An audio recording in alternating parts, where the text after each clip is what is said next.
Hi everybody! Part 2 of this video on your demographics essay and doing your citations correctly is going to focus on how to create in-text citations.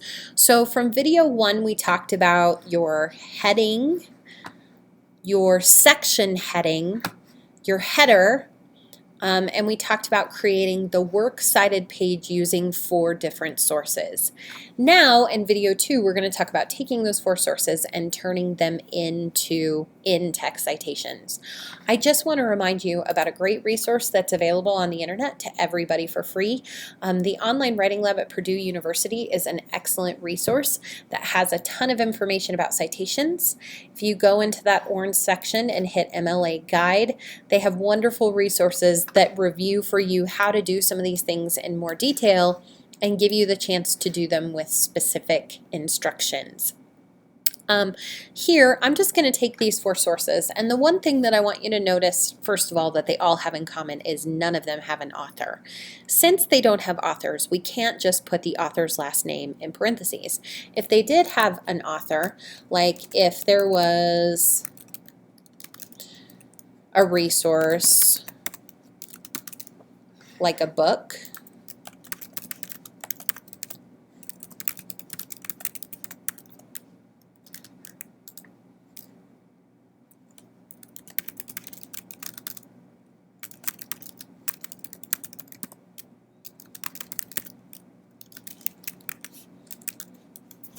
if it was a book like this that had an author, all I would take would be the author's last name.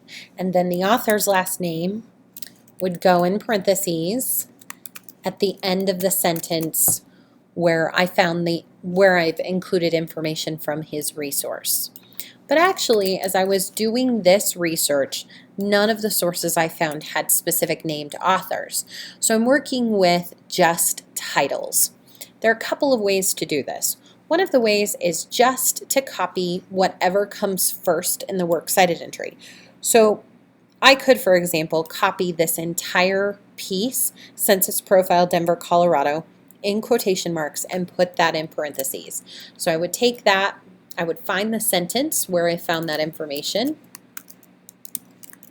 I would put that there, and I would end my citations. Okay, so ultimately it's just copying and pasting. All I need to do is get rid of that period because I don't need to have it.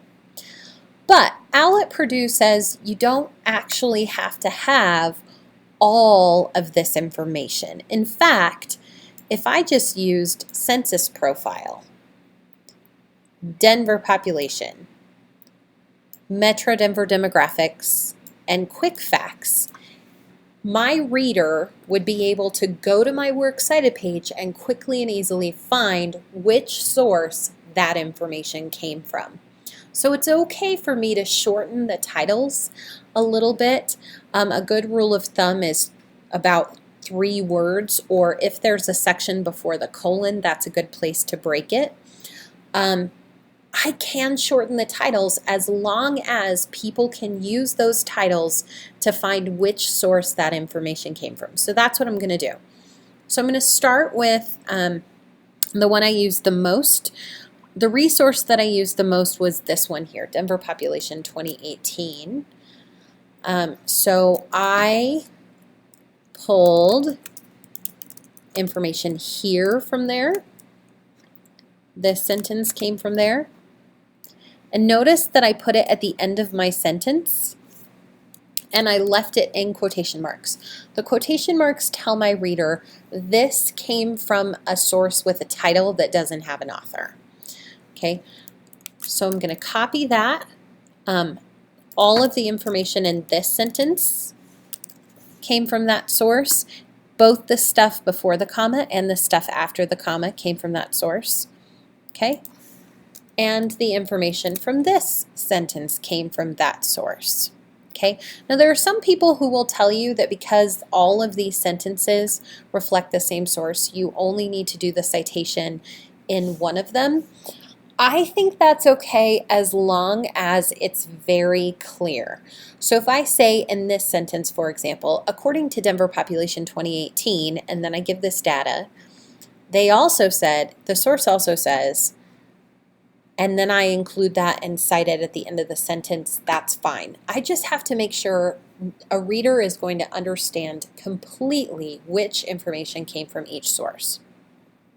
Okay, this source is the first source where I found information from another. So in this case, I'm going to use Metro Denver Demographics. Again, I'm going to just copy it. I hope you can see why I decided to do my works cited page first. It's really hard to do in-text citations if you don't have your works cited done. And then I've got this funky sentence. This sentence here, the U.S. Census Bureau estimated that as of July 2017, the city had over 704,000 people, which equates to over 4,000 people per square mile. The problem with this sentence is that this information here comes from one of my sources, and this information here comes from a different source. So I have this funky situation where I have two different sources cited in the same sentence. So here's what I'm going to do.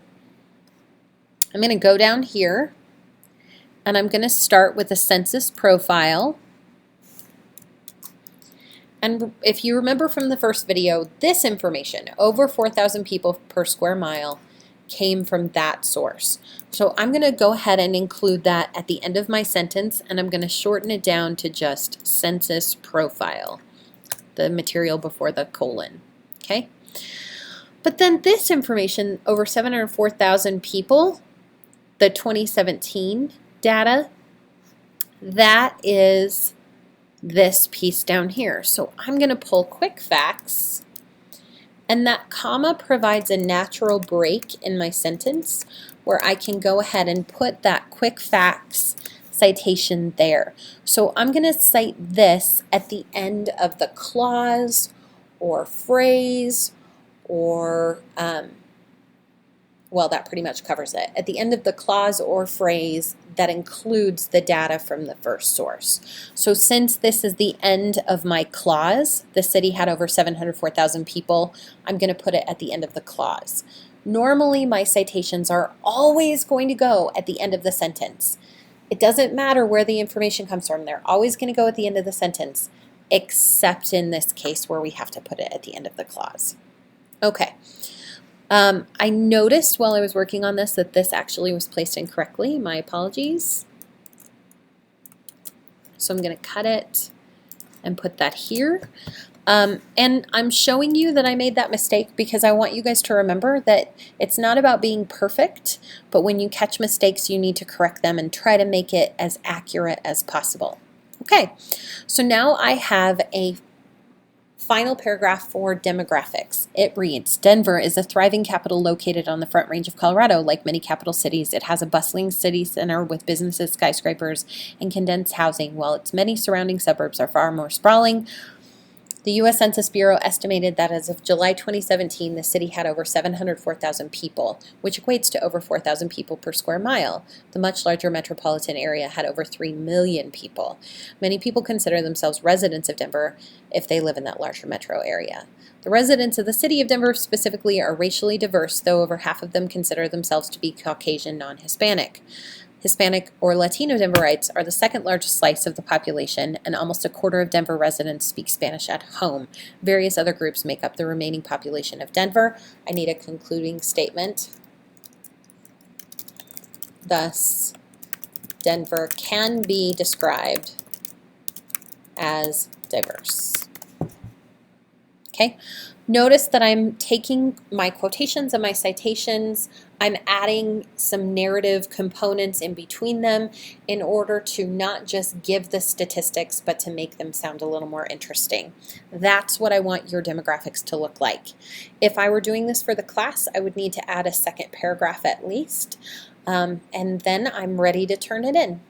If you have questions at this point, you need to contact me and I will do what I can to help you. But other than that, good luck with your demographics.